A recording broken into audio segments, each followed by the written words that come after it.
Imagine por um momento que um único olhar para trás custasse sua vida eterna. Um simples movimento do pescoço, uma curiosidade momentânea, um instante de nostalgia. E você se transformaria instantaneamente em uma estátua de sal, condenada para sempre. Isso não é ficção científica nem parábola moral. Isso aconteceu de verdade há quase 4.000 anos, quando uma mulher desobedeceu ao comando mais simples que Deus já havia dado. A mulher de Ló não tinha nome registrado nas Escrituras, mas seu destino se tornou um dos avisos mais aterrorizantes de toda a Bíblia. Ela estava fugindo da destruição de Sodoma e Gomorra, ao lado do marido e das 2 filhas, escoltada pelos próprios anjos de Deus. A salvação estava garantida, a liberdade estava ao alcance, mas ela olhou para trás. Lembra-te da mulher de Ló. Essas foram as palavras de Jesus Cristo quando alertou sobre os últimos dias. Não foi um conselho casual, foi uma advertência solene. Porque o que ela fez naquele momento fatal representa algo muito mais profundo e perigoso do que simples curiosidade. Representa um pecado que continua destruindo vidas até hoje. Por que Deus foi tão severo com ela? Por que um olhar mereceu uma punição tão drástica? E por que Jesus usou exatamente esse exemplo quando falou sobre sua segunda vinda? A resposta vai muito além do que você imagina e pode revelar pecados ocultos em sua própria vida que você nem sabia que existiam. E se este vídeo chegou até você, não foi por acaso. Deus quer que você entenda a verdade por trás desse olhar proibido antes que seja tarde demais. Inscreva-se no canal agora e ative o sininho para não perder nenhuma revelação. E comente abaixo o nome da sua cidade e país. Preciso saber onde cada soldado de Cristo está posicionado nesta batalha espiritual final. Meus queridos irmãos e irmãs, a história da mulher de Ló é uma das mais mal compreendidas de toda a Escritura Sagrada. Durante séculos, pregadores a trataram como uma simples lição sobre obediência, como se fosse apenas uma questão de seguir instruções divinas. Mas quando mergulhamos nas profundezas proféticas e espirituais desse relato, descobrimos verdades assombradoras sobre a natureza humana e os perigos dos últimos dias. Sodoma e Gomorra não eram apenas 2 cidades pecaminosas.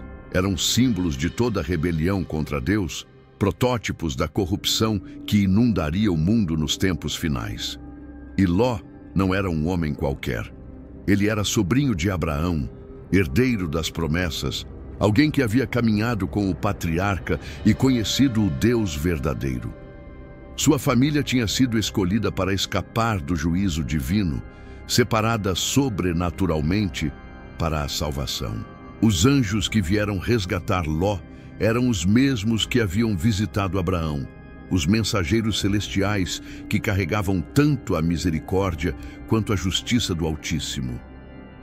Eles não eram apenas guias, eram executores de um decreto divino irrevogável. Quando disseram, não olhes para trás, não era sugestão, era mandamento celestial com implicações eternas. Mas por que exatamente Deus proibiu aquele olhar? O que havia em Sodoma e Gomorra que era tão perigoso de se contemplar? E por que a punição foi tão imediata e irreversível? Para entendermos isso, precisamos mergulhar no contexto espiritual daquela época e descobrir verdades que a maioria dos cristãos jamais ouviu.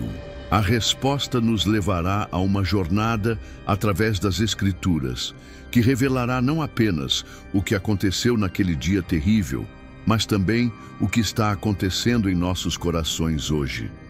Porque o pecado da mulher de Ló não morreu com ela. Ele continua vivo, sussurrando nos ouvidos de cristãos modernos, tentando fazer com que olhemos para trás quando deveríamos estar correndo para a salvação. Para compreendermos a gravidade do olhar proibido, precisamos primeiro entender o que era Sodoma e Gomorra aos olhos de Deus. não eram apenas cidades com problemas morais, eram epicentros de uma corrupção tão profunda que havia contaminado a própria terra. Gênesis nos diz que o clamor de Sodoma e Gomorra se tem multiplicado, e porquanto o seu pecado se tem agravado muito, indicando que a maldade havia atingido um ponto crítico. A palavra clamor, no hebraico original, zaaká, não se refere apenas a gritos humanos, mas ao próprio clamor da terra por justiça. O sangue de inocentes havia sido derramado, a ordem natural havia sido pervertida, e a própria criação gritava ao céu pedindo vingança. Era a mesma palavra usada quando o sangue de Abel clamou desde a terra após ser morto por Caim. Sodoma havia se tornado um portal espiritual para as trevas. Os Néfilim, gigantes mencionados em Gênesis 6, eram descendentes da união entre anjos caídos e mulheres humanas. Embora o dilúvio os tivesse destruído, sua semente corrompida havia ressurgido em algumas regiões, e há indícios bíblicos de que Sodoma era uma dessas áreas contaminadas pela influência demoníaca direta. A homossexualidade desenfreada era apenas a ponta do iceberg. As tradições judaicas antigas falam de rituais satânicos, sacrifícios de crianças, adoração a demônios e práticas ocultas que faziam de Sodoma um centro de poder das trevas. Era uma civilização que havia rejeitado completamente a lei natural de Deus e abraçado a perversão como estilo de vida. Mas ainda, Sodoma representava a prosperidade sem Deus. Ezequiel 16:49 revela: Eis que esta foi a maldade de Sodoma, tua irmã. Soberba, fartura de pão e abundância de ociosidade teve ela e suas filhas, mas nunca fortaleceu a mão do aflito e necessitado. Era uma sociedade rica, próspera e completamente egoísta. A cidade havia se tornado um ímã espiritual para toda sorte de demônios e espíritos malignos. Era um lugar onde a fronteira entre o mundo físico e o mundo espiritual das trevas havia se tornado tênue. Quem olhasse para Sodoma não estava apenas vendo uma cidade, estava contemplando a própria manifestação do inferno na terra. Por isso, Deus decidiu que Sodoma e Gomorra deveriam ser completamente eliminadas, não apenas destruídas. O fogo e enxofre que caíram do céu não foram apenas elementos de destruição, foram agentes de purificação espiritual, queimando não apenas as construções físicas, mas selando espiritualmente aquele lugar para que nunca mais pudesse ser habitado. A arqueologia confirma que a região onde ficavam essas cidades permanece estéril até hoje. Nada cresce ali, nenhuma vida prospera naquele solo. É como se a própria terra carregasse ainda a marca da maldição divina. Os cristais de sal encontrados na área são diferentes de qualquer formação natural conhecida. Mas havia outro aspecto ainda mais sinistro. Sodoma havia se tornado uma cidade de influência. Mercadores de todo o mundo conhecido passavam por ali, levando consigo não apenas produtos comerciais, mas também a corrupção moral e espiritual que caracterizava aquele lugar.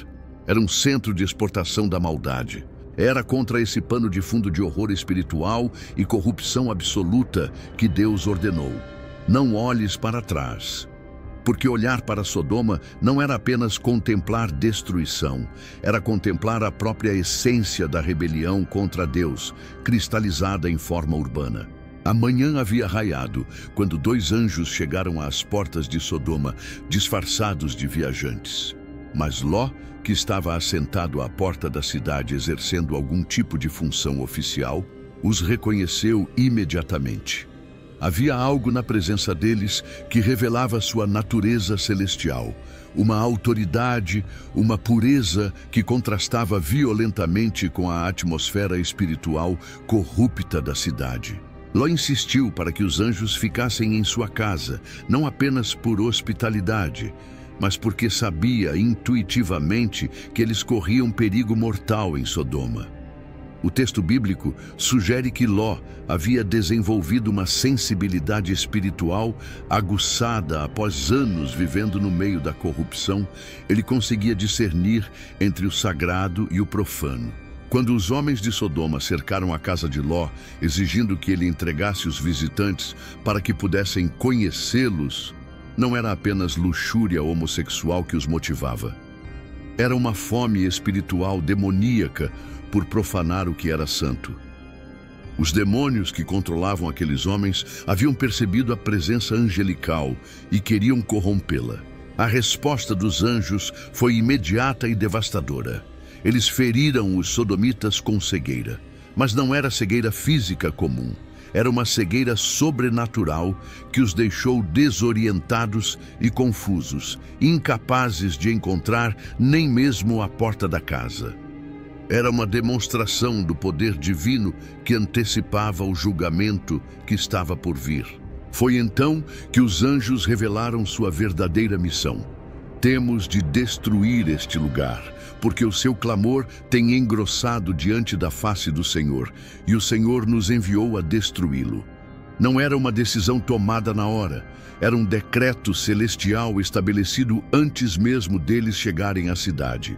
Os anjos deram a Ló uma oportunidade que poucos mortais já receberam: escapar do julgamento divino com antecedência. Eles o instruíram a reunir todos os seus familiares, filhos, filhas, genros, porque a destruição seria completa e imediata. Era a misericórdia divina em ação, salvando os justos antes de punir os ímpios. Mas aqui encontramos o primeiro sinal do problema que afligia a família de Ló. Os genros tiveram-no por zombador. Eles haviam se integrado tão completamente à cultura sodomita que não conseguiam mais discernir a seriedade da advertência divina. Preferiram permanecer na cidade condenada a confiar na palavra dos anjos. A Escritura registra que Ló demorava-se, hesitando em deixar Sodoma. Não era apenas questão de colher pertences, era apego emocional e espiritual a um lugar que havia se tornado sua zona de conforto. Mesmo sabendo do julgamento iminente, parte dele ainda estava relutante em partir. Foi então que os anjos agiram com autoridade divina.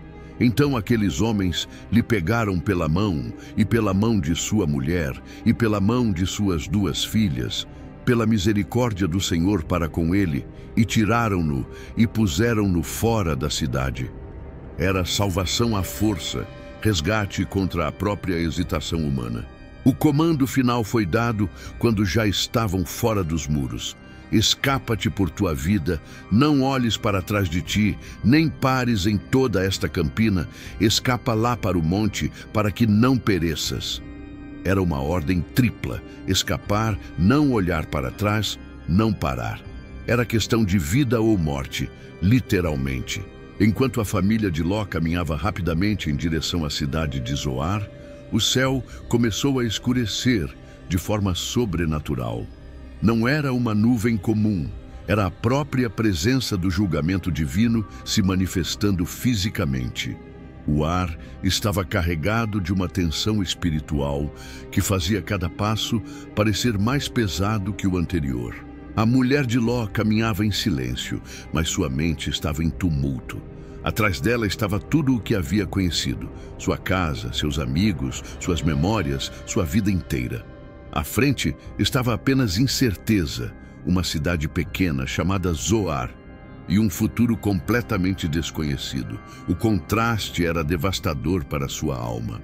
Começaram a se ouvir os primeiros ruídos da destruição ao longe, estrondos sobrenaturais, o som de algo sendo rasgado no próprio tecido da realidade. Mas com os ruídos vinham também as vozes, gritos de desespero, clamores de terror, lamentos que chegavam até eles carregados pelo vento. Era o som de uma cidade inteira morrendo. A Escritura não nos diz exatamente o que passou pela mente da mulher de Ló naqueles momentos finais, mas podemos inferir que foi uma tempestade de emoções: nostalgia, curiosidade, talvez até mesmo piedade pelos que ficaram para trás. Havia pessoas em Sodoma que ela conhecia, lugares que amava, lembranças que não queria perder. O comando "não olhes para trás" ecoava em sua mente, mas começou a soar cada vez mais arbitrário, mais desnecessário. Por que não poderia olhar? Que mal haveria em uma única olhadela? Era apenas curiosidade natural.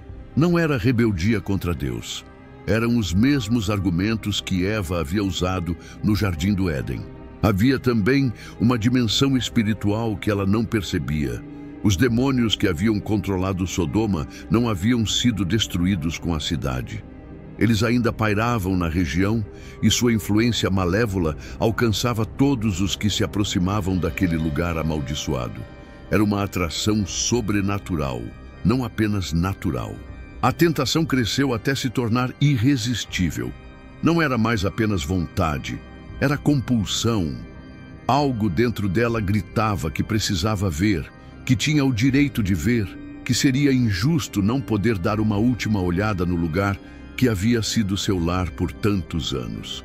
Era o sussurro da serpente antiga ecoando através dos milênios.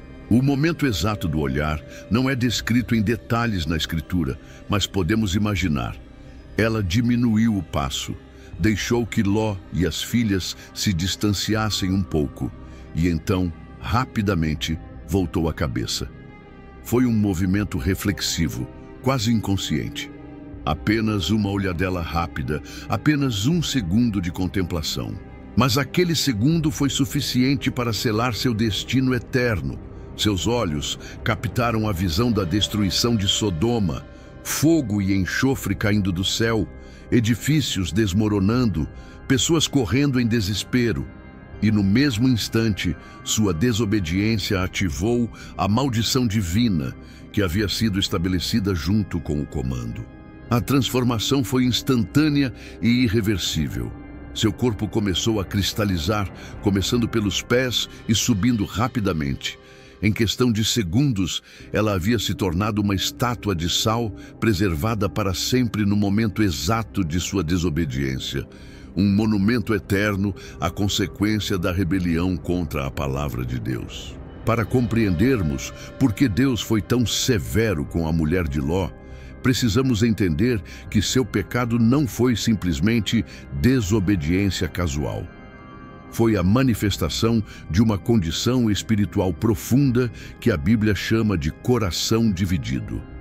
A incapacidade de se comprometer completamente com Deus e abandonar totalmente o mundo. O olhar para trás representava nostalgia espiritual, um afeto secreto pelas coisas que Deus havia condenado. Ela havia sido salva fisicamente de Sodoma, mas Sodoma não havia sido salva de seu coração. Parte dela ainda amava aquilo que Deus odiava, ainda sentia saudade daquilo que o Altíssimo havia julgado como abominação. Jesus disse: "Ninguém pode servir a dois senhores, porque ou há de odiar um e amar o outro, ou se dedicará a um e desprezará o outro."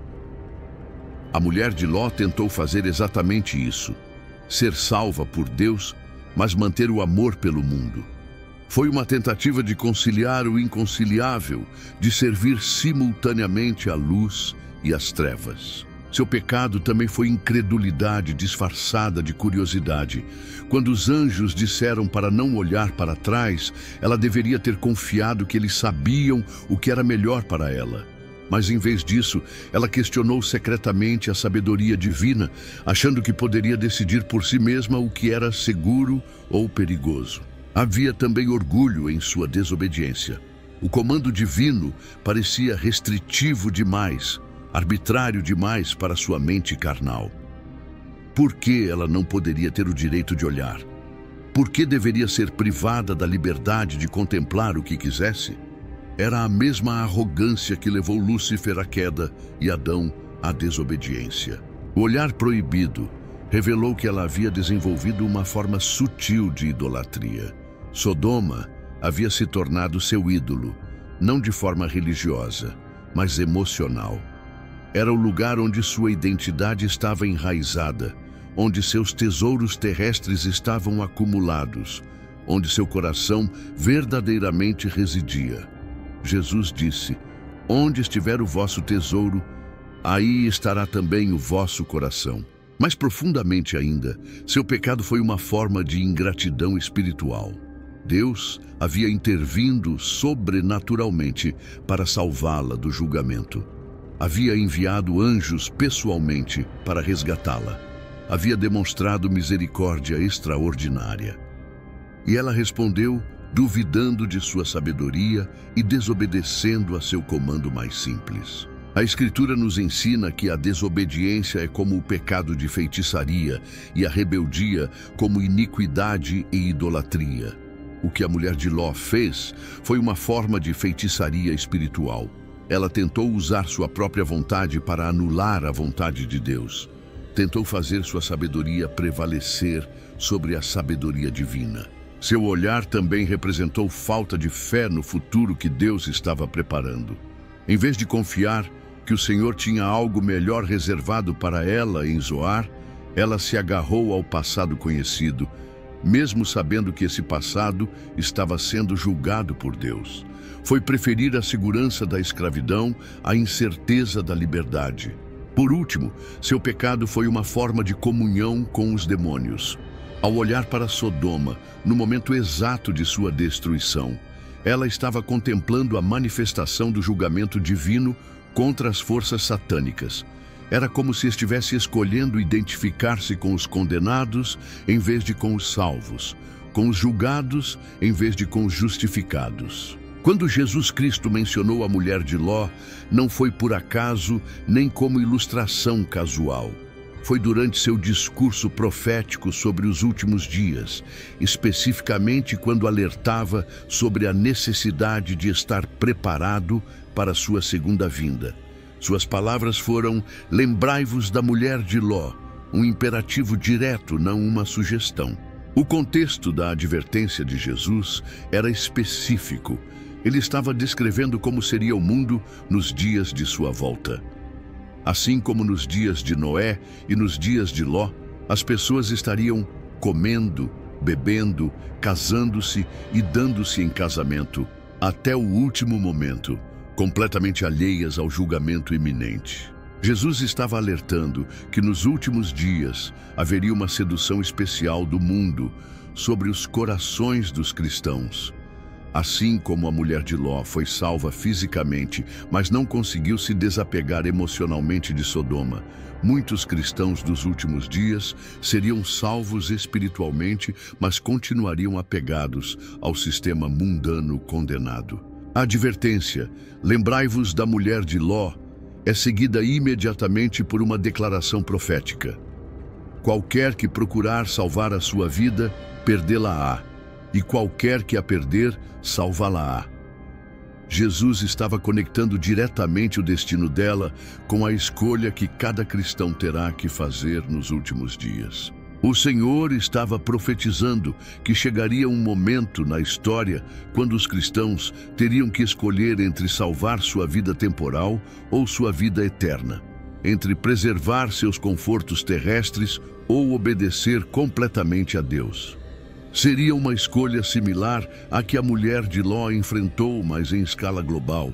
Jesus também estava advertindo sobre a velocidade com que o julgamento final virá. Assim como a transformação da mulher de Ló foi instantânea, assim como a destruição de Sodoma aconteceu em uma manhã, assim será a segunda vinda de Cristo, súbita, irrevogável, sem tempo para arrependimento de última hora. E a menção específica dela no contexto da segunda vinda sugere que o pecado que ela cometeu, olhar para trás com nostalgia, será especialmente comum entre os cristãos dos últimos dias. Será a tentação de manter um pé no mundo, mesmo quando Deus estiver chamando para a separação completa. Jesus estava alertando que haverá cristãos que serão quase salvos, mas não completamente salvos. Como a mulher de Ló, eles sairão fisicamente da Sodoma deste mundo, mas seus corações permanecerão divididos. E essa divisão de coração se provará fatal quando chegar o momento da prova final. A advertência também implica que haverá um momento específico nos últimos dias quando Deus dirá aos seus filhos: não olhem para trás. Será o momento de abandonar definitivamente o sistema mundano e correr para a salvação completa. Aqueles que hesitarem, que olharem para trás com nostalgia, enfrentarão o mesmo destino.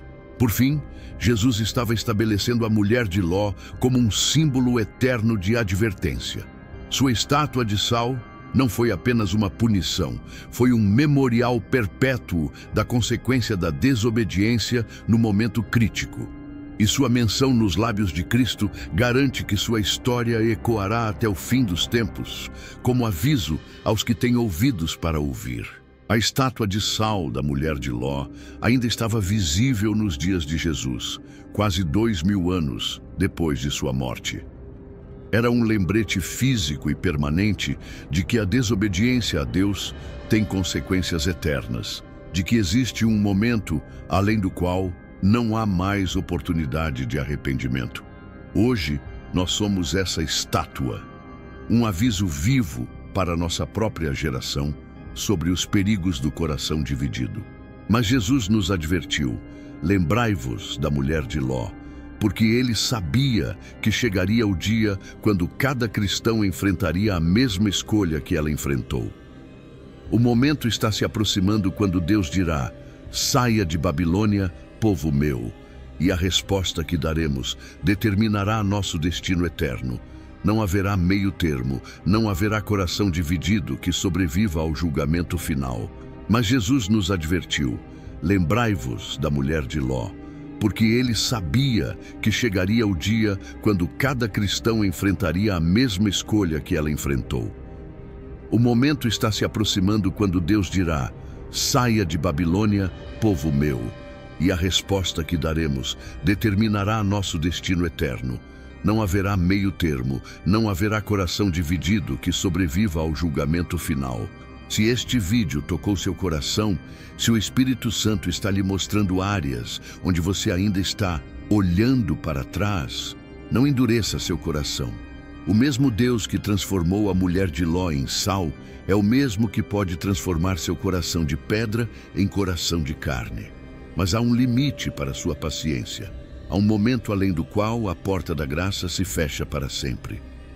Assista agora nosso próximo vídeo: as 7 coisas que você precisa abandonar antes do arrebatamento, porque o tempo está se esgotando e cada segundo de hesitação pode custar sua salvação eterna.